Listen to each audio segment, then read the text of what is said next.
के साथ करते हैं। सबसे पहले आपको ये ब्रेकिंग न्यूज बताएं। करनाल से बड़ी जानकारी आपकी टीवी स्क्रीन पर। रिश्वत मामले में पीसीआर 13 पर तैनात पुलिसकर्मी नपे हैं। एसपी ने 3 पुलिसकर्मियों को सस्पेंड किया, 2 को लाइन हाजिर किया गया है। प्राइवेट बस से चेकिंग के नाम पर रिश्वत ली गई थी। बस चालक ने एसपी को रिश्वत लेने का वीडियो भी दिखाया।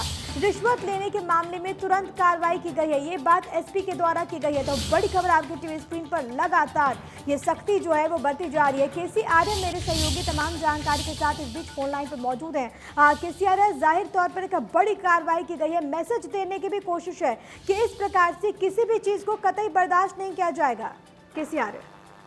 हाँ देखिए प्रिया, मैं आपको बताता हूँ ये एसपी सुरेंद्र सिंह बोरिया द्वारा कार्रवाई की गई है और ये सोमवार का जो मामला बताया जा रहा है, क्योंकि जो प्राइवेट बस है वो पंजाब के तरफ से जा रही थी और यूपी से आई थी और यहाँ पर इन 3 पीसीआर जो 13 पर कर्मचारी थे उन्होंने उससे चेकिंग के नाम पर रिश्वत ली थी, जिसमें वह बस में तैनात जो चालक है उस द्वारा वीडियो भी बनाई गई है और छोटी वीडियो बनाने के बाद उसने फिर जाते पंजाब में एसपी को इसकी शिकायत की और वो वीडियो भी दिखाई, जिसके बाद ये एक्शन तुरंत एसपी द्वारा लिया गया। जो पीसीआर के ऊपर 5 पुलिस कर्मचारी थे उनमें से 3 को सस्पेंड कर दिया गया है और 2 को लाइन हाजिर कर दिया गया है। वहीं एसपी से हमारी बात हुई है तो उनका कहना था कि अभी वो बाहर हैं और बाइट इस मामले में बाद में देंगे, परंतु उन्होंने कार्रवाई कर दी है। तीनों को जो है सस्पेंड कर दिया कर्मचारी, जिसमें एएसआई है, हेड कांस्टेबल है और एक कांस्टेबल है जो सस्पेंड हो गए और 2 साथी थे वो लाइन हाजिर कर दिए गए हैं। केसी आर्य, जिन पुलिसकर्मियों पर ये गाज गिरी है, क्या उनकी ओर से अभी तक कुछ दलीलें सामने आई क्या? देखिए फिलहाल हमारी बात नहीं हो चुकी है, परंतु जो पीसीआर 13 पे तैनात बताए जा रहे थे और ये जो यूपी और हरियाणा बॉर्डर सीमा है वहां पर मेरठ रोड पर उनको तैनाती की गई थी और इसी दौरान जो है ये यूपी से बस पंजाब की तरफ जा रही थी, जो रोक कर इन्होंने चेकिंग की और उस चेकिंग के नाम पर उनसे रिश्वत ली, जिसमें ये उनका वीडियो बना और उन्होंने फिर आकर के एसपी ऑफिस में या उनके निवास स्थान पर ये वीडियो उपलब्ध दिखाई, उनको करा करके उन्होंने शिकायत दी, जिसके बाद ये एक्शन हुआ और एसपी ने तुरंत प्रभाव से इनको सस्पेंड कर दिया। ठीक है, बहुत शुक्रिया केसी आर्य आपका तमाम बातचीत के और तमाम जानकारी के लिए। तो ये बड़ी कार्रवाई की गई है एसपी के द्वारा। फिलहाल आगे बढ़ते हुए एक और बड़ी जानकारी मिल रही है कैथल से, जरा ये भी आपको बता देते हैं। दुर्घटना में सोलू माजरा के सरपंच की मौत हो गई। बाइक पर जा रहे सरपंच जरनैल सिंह की हादसे में मौत हो गई है। अचानक ट्रॉला का टायर फटने से बाइक को टक्कर लग गई। सरस्वती कॉलेज के सामने दर्दनाक हादसा हुआ। कई बार सूचना देने के बाद भी 2 घंटे देर से पहुंची पुलिस। कैथल जिले में स्थित सोलू माजरा में उस वक्त अफरा तफरी मच गई जब गांव के युवा सरपंच जरनैल सिंह बाइक पर दरअसल घर जा रहे थे। अचानक एक ट्रॉला का टायर फटने से बाइक उसकी चपेट में आ गई। युवा सरपंच की मौत हो गई। हादसा सरस्वती कॉलेज के सामने हुआ। घटना की सूचना के बाद कई देर के बाद पुलिस वहां पर पहुंची, जिसको लेकर आसपास के लोगों ने नाराजगी जाहिर की है, क्योंकि अभी तक जो बड़ी बात निकलकर सामने आई है कि दरअसल पुलिस को सूचित पहले ही कर दिया गया था, लेकिन 2 घंटे की देरी से पुलिस वहां पर पहुंची। ये दर्दनाक हादसा जहां पर एक सरपंच की मौत हो गई। इस दुखद घटना में बाइक पर दरअसल वो जा रहे थे अपने घर की ओर और इसी दौरान ये दुखद घटना घटी। अचानक ट्रॉला का टायर फटने से बाइक को टक्कर लगी, जिसके बाद उनका बैलेंस बिगड़ गया और ये दर्दनाक हादसा जिसने उनकी जान ले ली। कई बार सूचना पुलिस को देने के बाद भी पुलिस 2 घंटे की देरी से वहां पर पहुंची। अवैध शराब के कारोबार पर अंबाला पुलिस इन दिनों पैनी नजरें बनाए हुए है। पहले अवैध शराब से भरा ट्रक और फिर शराब की मोटी खेप के साथ भरे 2 गोदाम पकड़ने में सफलता हासिल करने के बाद अंबाला पुलिस एक बार फिर से हरकत में आई और जूस कॉर्नर की आड़ में चल रहे अवैध शराब बेचने के धंधे का पर्दाफाश किया। यहां से पुलिस ने करीब 80 बोतल अंग्रेजी और देसी शराब बरामद की। आपको ये बताएं कि गुप्त सूचना के आधार पर पुलिस ने जूस कॉर्नर पर छापेमारी की थी। मामले में एसएचओ ने बताया कि अवैध शराब बेचने वाले के खिलाफ आबकारी अधिनियम के तहत कार्रवाई की जाएगी।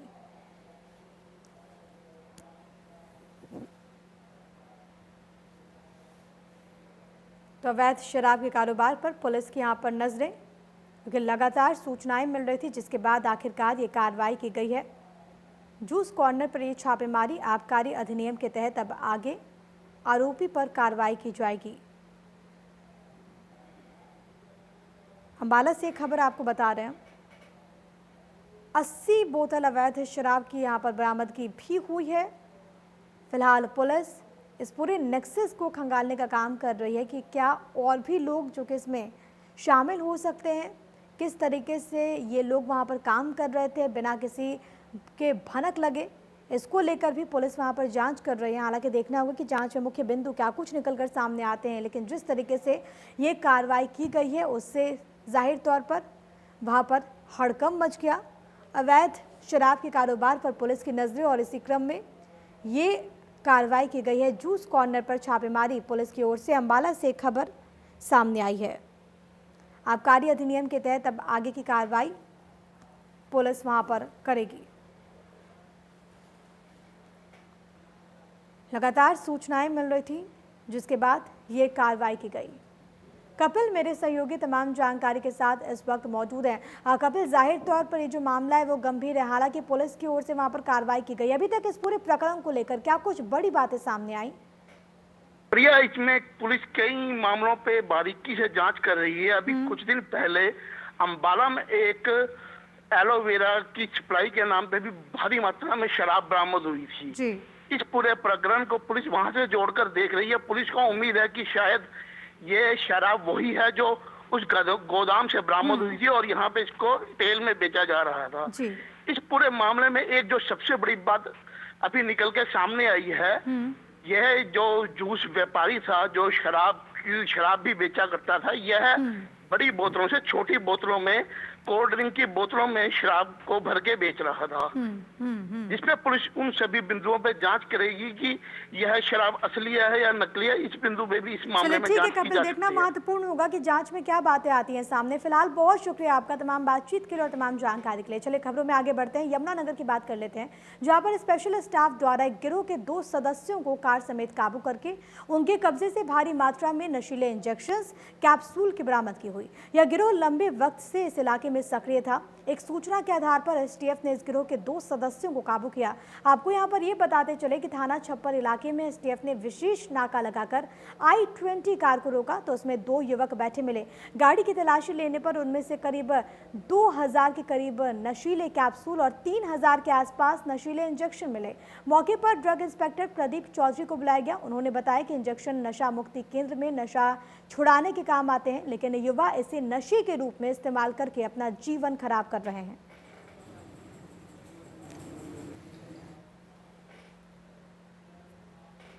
और चंडीगढ़ पहुंचते ही मुख्यमंत्री मनोहर लाल ने कामकाज संभाल लिया है। मुख्यमंत्री ने कई विभागों के एसीएस से मीटिंग ली है। पीपीपी को एचआरएमएस के साथ जोड़ने पर बात हुई। कृषि विभाग के बंद एग्रो मॉल शुरू हो, इस पर भी चर्चा की गई। सीएम ने कहा कि किसानों को परेशानी ना हो, बेहतर खरीद तय करें। सभी यूएलबी में प्रॉपर्टी की आईडी बनाने का काम तेज हो, लोगों को प्रॉपर्टी संबंधी काम में आसानी हो।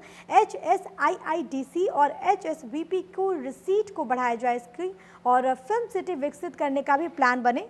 ये निर्देश मुख्यमंत्री मनोहर लाल के द्वारा दिए गए, क्योंकि हाल ही में उनकी रिपोर्ट नेगेटिव आई। गुरुग्राम के मेदांता अस्पताल में उनका इलाज चल रहा था कोरोना को लेकर। उसके बाद गुरुग्राम से चंडीगढ़ पहुंचे और यहां पर वो फिर से एक बार एक्शन में नजर आए। सीएम मनोहर लाल ने अधिकारियों से बैठक के बाद शाम को विधायकों के साथ भी मुलाकात की है। सीएम ने इस दौरान प्रदेश के विकास कार्यों सहित कई मुद्दों पर विधायकों के साथ बातचीत की है। तस्वीरें भी आपकी टीवी स्क्रीन पर। विधायकों के साथ मुख्यमंत्री मनोहर लाल की चर्चा, और देखिएगा आप इन तस्वीरों में कि विशेष तौर पर जो फिजिकल डिस्टेंसिंग है, शारीरिक दूरी है, उसका भी ख्याल रखा गया। गुरुग्राम और फरीदाबाद की नहरों में प्रदूषण को लेकर परिवहन मंत्री मूलचंद शर्मा की अध्यक्षता में हरियाणा निवास में एक बैठक हुई। बैठक में फरीदाबाद, गुरुग्राम और मेवात क्षेत्र के सत्ता पक्ष और विपक्ष के विधायक मौजूद रहे। बैठक के बाद परिवहन मंत्री मूलचंद शर्मा ने कहा कि 20 साल पुरानी हमारे इलाके के पानी के लिए ये समस्या है कि जिसको दूर करने के लिए हम एक साथ एकत्रित हुए हैं। 2018 में कमेटी ओपी धनखड़ की अध्यक्षता में बनाई गई थी, जिसकी आज फिर से मीटिंग हुई है। उन्होंने कहा कि इसमें यमुना कैनाल जो कि बदरपुर से होकर जाती है और आगरा कैनाल के पानी को साफ करने के लिए विस्तृत रूप से चर्चा की गई। फरीदाबाद, गुड़गांव, मेवात और पलवल के हमारे 4 जिलों के विधायक आज मीटिंग है। जो पानी, जो हरियाणा का जो पानी, यमुना से जो पानी हमको मिलता है, और पानी इस बात का जो सबसे प्रदूषण जो पानी गुड़गांव, फरीदाबाद, पलवल जाता है, उसके लेकर मीटिंग हमारी आज हुई है।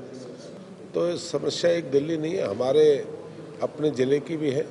तो इस पानी को लेकर बैठक है कि एक भी पानी साफ किसान को कैसे मिले, क्योंकि किसान की भूमि खराब हो रही है, पशु पक्षी पानी नहीं पी सकते, सब्जी फ्रूट उगा नहीं सकते, क्योंकि कैंसर के पेशेंट लोग हैं। बीमारी की सबसे ज़्यादा हालत ख़राब है हमारे फरीदाबाद जैसे शहर के एनसीआर में। इसको लेकर मीटिंग की, आने वाले समय जो अगली मीटिंग होगी उसमें कुछ कंपनी बाहर की हैं जो सुझाव दें, उन सुझावों को आगे रखें। ठीक है सर। केंद्र सरकार ने मंजूर की हरियाणा में नई रेल लाइन। आपको बताएं कि केएमपी के साथ साथ नया ऑर्बिटल रेल कॉरिडोर बनेगा। उप मुख्यमंत्री दुष्यंत चौटाला ने बकायदा ट्वीट कर ये जानकारी दी है। केंद्र सरकार का शुक्रिया अदा किया। दुष्यंत चौटाला ने लिखा कि 5,617 करोड़ की लागत से 121 किलोमीटर रेल लाइन बनेगी। पलवल सोहना ये रूट होगा। ये रेल लाइन एनसीआर में नए औद्योगिक युग का आगाज करेगी। हर रोज 20,000 लोग सफर कर सकेंगे। उनका ये ट्वीट भी आपकी टीवी स्क्रीन पर, जिसमें उन्होंने शुक्रिया भी अदा किया केंद्र सरकार का, और इसके बारे में उन्होंने जानकारी दी है कि पलवल सोहना मानेसर खरखौदा सोनीपत ट्रैक जो है वो एक नए युग की शुरुआत करेगा और लोगों को काफी फायदा होगा। उन्होंने ये भी बात कही। हरियाणा के मुख्य सचिव केशनी आनंद ने कोरोना वायरस संकट से निपटने के लिए स्वास्थ्य विभाग द्वारा किए जा रहे कार्यों की प्रशंसा करते हुए कहा कि निकट भविष्य में कोरोना वायरस के कारण उत्पन्न होने वाली किसी भी स्थिति से निपटने के लिए हमें और मेहनत करने की आवश्यकता है। मुख्य सचिव ने आज आपको बताएं कि यहाँ पर वीडियो कॉन्फ्रेंसिंग कल की थी और इसके जरिए कोविड-19 के नोडल ऑफिसर्स, मेडिकल कॉलेज के निदेशकों, सभी जिला सिविल सर्जनों और प्रधान मेडिकल अफसरों के साथ कोविड-19 के प्रबंधन पर समीक्षा बैठक की।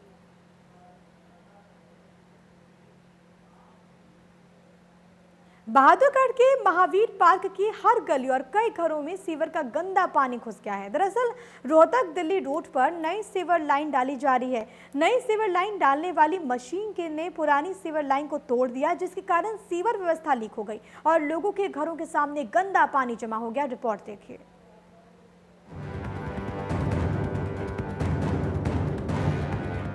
कहीं पेयजल लाइन से सीवर का गंदा पानी निकलता है, कहीं गलियों और नालियों में सीवर का पानी भरा है। यही हकीकत है बहादुरगढ़ की सीवरेज व्यवस्था की। देवनगर हो, पटेल नगर हो या फिर महावीर पार्क, हर कॉलोनी सीवरेज व्यवस्था की बदहाली का शिकार है। महावीर पार्क की हालत तो सबसे ज्यादा बदतर है। यहाँ गलियों में पड़ा ये गंदा पानी सीवर का है। सीवर का ये गंदा पानी अब लोगों के घरों में घुस रहा है। आने जाने वाले भी परेशान हैं और यहाँ रहने वाले तो बस जी ही रहे हैं। नाला साफ न होने की वजह से ये जो बरसाती नाला बंद पड़ा हुआ है। सीवर लाइन जो ठप पड़ी है, जो 14 इंची इन्होंने डालना शुरू किया, वहाँ पे मेन लाइन टूट चुकी है और इस वजह से सीवर लाइन नहीं चल रही है। और प्रशासन जो है इसका विकल्प नहीं दे रहा है ना, कोई ट्रैक्टर के जरिए या इंजन लगा के जरिए इसका पानी कहीं निकाल रहा है। सब प्रशासन ने हाथ खड़े कर दिए, मौन है सब प्रशासन। समस्या ये है जी, ये पानी का हाल देख रहे हो, घर में मतलब बीमारी फैलने के आसार हो रहे हैं, समझे। इससे ज़्यादा और बुरा हाल होना भी क्या चाहिए, नहीं तो पानी की निकासी हो सकती है। परली साइड में गेर दो रोड से, ये नाला मान लो जाम है, हमने मान लिया, लेकिन परली साइड में गेर दो, नाला तो उधर भी है। दरअसल रोहतक दिल्ली रोड पर नई सीवर लाइन डालने वाली कंपनी ने पुरानी सीवर लाइन तो तोड़ दी है, जिसके कारण सीवर का पानी वापस गलियों और घरों में जमा होने लग गया है। नई सीवर लाइन जो कि रोहतक रोड पर डल रही है महावीर पार्क कॉलोनी के लिए ही, उसके जो ड्रिल सिस्टम होता है उसकी वजह से पुरानी सीवर लाइन उन्होंने डैमेज कर दी और उसके साथ साथ जो गंदे पानी की निकासी का जो नाला था उसको भी उन्होंने डैमेज कर दिया। इसकी वजह से हमने कंपनी के अधिकारियों को चेताया है और उनसे कहा है कि जल्दी से जल्दी इसको ठीक किया जाए, जिसकी वजह से पिछले 2 दिन से वो भी लगे हुए हैं और जो वाटर लॉगिंग है, जो गंदे पानी का जल भराव है, उसको ट्रैक्टर से बाहर डाल रहे हैं और जल्दी ही अगले 2 दिन के अंदर काफी सुधार की गुंजाइश है। इधर नगर परिषद के अधिकारी भी सक्रिय हो गए हैं। उन्होंने भी सीवर लाइन डालने वाली कंपनी को चेतावनी जारी कर दी है। हालांकि परिषद की जिम्मेदारी बढ़ी, जिसका खामियाजा जन प्रतिनिधियों को आने वाले नगर परिषद चुनावों में जरूर उठाना पड़ेगा। बहादुरगढ़ से धर्मेंद्र गुलिया की report, India news Haryana. Online transfer policy के विरोध में Haryana state electricity worker union ने फतेहाबाद के भट्टू रोड स्थित बिजली निगम कार्यालय के अंदर नारेबाजी की और धरना दिया। बिजली निगम के कर्मचारी ऑनलाइन ट्रांसफर पॉलिसी का विरोध कर रहे हैं। Haryana state electricity workers union Fatehabad की यूनिट प्रधान फकीर चंद ने जानकारी दी कि बिजली निगम के additional chief secretary TC Gupta चाहते हैं कि वो अपने रिटायरमेंट से पहले ऑनलाइन पॉलिसी को बिजली निगम में लागू कर दें, लेकिन इससे बिजली कर्मचारियों को परेशानी का सामना करना पड़ेगा क्योंकि बिजली निगम में कर्मचारियों की बेहद कमी है, पूरा स्टाफ उपलब्ध नहीं है। अगर ऑनलाइन पॉलिसी लागू होती है तो बिजली निगम में कर्मचारियों की एक्सीडेंटल रेशो बढ़ जाएगी, जिसकी वजह से लगातार कर्मचारी ऑनलाइन ट्रांसफर पॉलिसी का विरोध कर रहे हैं।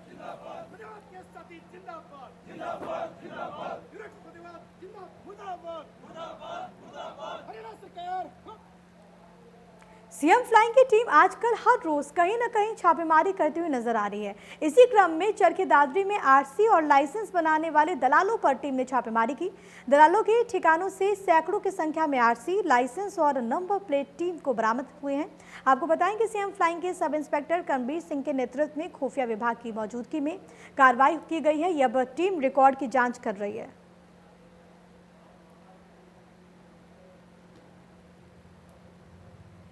तो वहीं पानीपत में यमुना नदी से सटे जलमाना गांव में 6 लोगों की नदी में डूबने से मौत हो गई। मृतकों में 2 युवतियां, 1 महिला और 3 युवक शामिल हैं। गोताखोरों की मदद से 3 शवों को बाहर निकाल लिया गया है। बाकियों के शवों की तलाश वहां पर जारी है। गोताखोरों की टीम इंजन बोट मशीन से युवती और 2 युवक की तलाश कर रही है।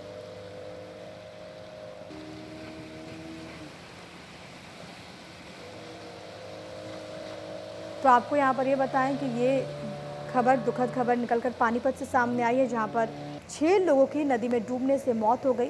हालांकि कुछ लोगों के शव वहां पर निकाल लिए गए हैं, लेकिन अभी भी कुछ लोगों की जानकारी नहीं मिल पाई है। खोजबीन वहां पर लगातार चल रही है। गोताखोरों की टीम वहां पर युवती और 2 युवक के शवों की तलाश कर रही है। परिजनों का रो रो कर बुरा हाल है। जो जानकारी आ रही है कि दरअसल ये लोग वहां पर नदी में गए थे और इसी दौरान डूबने से इनकी मौत हो गई।